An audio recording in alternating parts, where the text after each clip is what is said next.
everybody, this is Lucy Nathanson, child therapist and founder of 𝗕𝗁𝗲𝗀𝗀𝗀𝗀𝗀. So today I want to talk to you about the importance of being creative when working with children with selective mutism.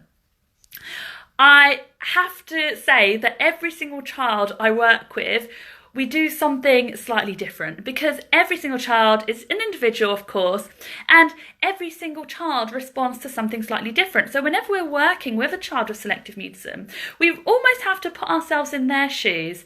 And a lot of what I do is really trying to figure out what would help this specific child. And each time I have to be super creative in terms of creating a strategy that will be effective for that specific child. So today I was in a school working with a little girl who I've been working with. I've been doing follow-up sessions for a while now. I did an intensive last year with her and I've been going in, just been doing follow-up sessions. So I wanted to share with you a strategy, a creative strategy that's worked beautifully with this little girl, because today was probably my last session with her. Sad for me, but sad because obviously whenever I stop working with a child, it's sad to come to an end, but at the same time I'm very happy because if she no longer needs me, that means that she's doing well, which is great news. So what has worked with this little girl? So we started off with an intensive last year and we followed the fading in steps of the teacher in the background and gradually fading in. And after, a few sessions, we got to the stage where the teacher was joining in the game.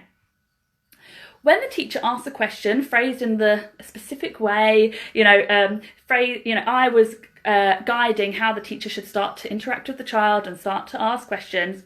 The child was very much directing her answers to me. So the teacher would ask a question and the child would look at me and either lean over to me and tell me her answer. And this was going on and the child was continuously answering the child was answering the teacher's questions, but always directing the answer to me.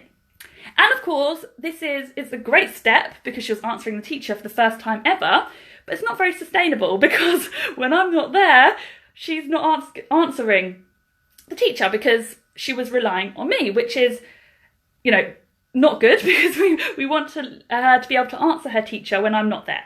So I had to get creative and think about how I can put myself in this child's shoes. She was 6 years old, so how can I help her to answer the teacher when I'm not there? So what I did was, whenever she leaned into me, I got a teddy bear, like a soft toy, and I said, oh, tell the toy the answer. Don't tell me, tell the toy. So whenever the teacher would ask a question, it needed a bit of prompting on my part for a while. Oh, thank you for the likes, by the way. When it needed a bit of prompting on my part, so when the teacher was asking her the question and she would lead into me, I would then say, oh, tell the teddy instead. And then she'd tell the teddy. So we did this a few rounds and then I kind of was starting to fade out. So I wanted her to be able to tell the teddy with me still there, but slightly, withdrawing from the activity. So we got to the stage after a while whereby she'd tell the teddy, so the teacher would ask a question and she'd lean into the teddy and tell the teddy the answer. So we're losing that reliance on me, which is great. So then after I left, we did this for a while, me gradually fading out, me eventually leaving the room, and she was still telling the teddy the answer, which is great. We've now on to the next step. We're losing that reliance on me. So then, after my session, I left. The next day she continued to answer the teacher via the teddy.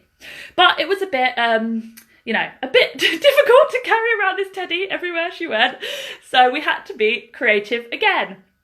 So we transferred the teddy to a finger puppet. So we had this finger puppet. So I said, oh, how about now, instead of telling the teddy, you can tell the finger puppet.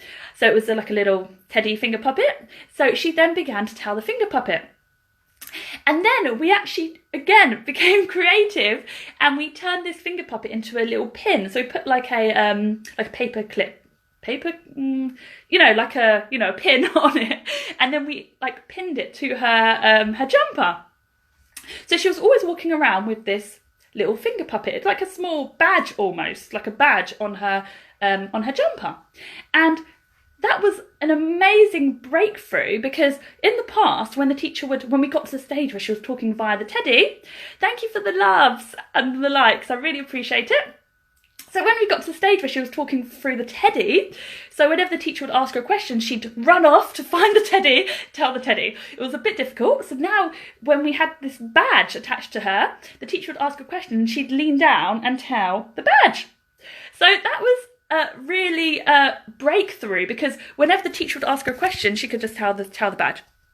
And then, so we really, as you can see, we went through these steps very creatively. First her telling me, and then her telling the 𝗕cie, then her telling the finger puppet, and then her telling the badge. But she was leaning down. And then after a few sessions, we were working on her not leaning down. So she was still having the badge, but she was just, you know, keeping her head up and just telling the teacher her answer.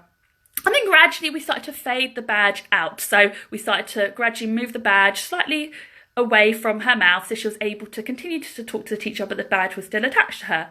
And actually one day she said, after, you know, a few weeks or even a month of this, she said, I don't need the badge anymore. So that's the breakthrough moment. She took off the badge and she's just talking to the teacher directly. So that's what I mean by being creative. Every single child is an individual. Every single child, we have to figure out what will work for them. Look at that specific child, and you know, we're aware of the small step approach, and you can see how I've described it. So it was a very small steps, gradual approach.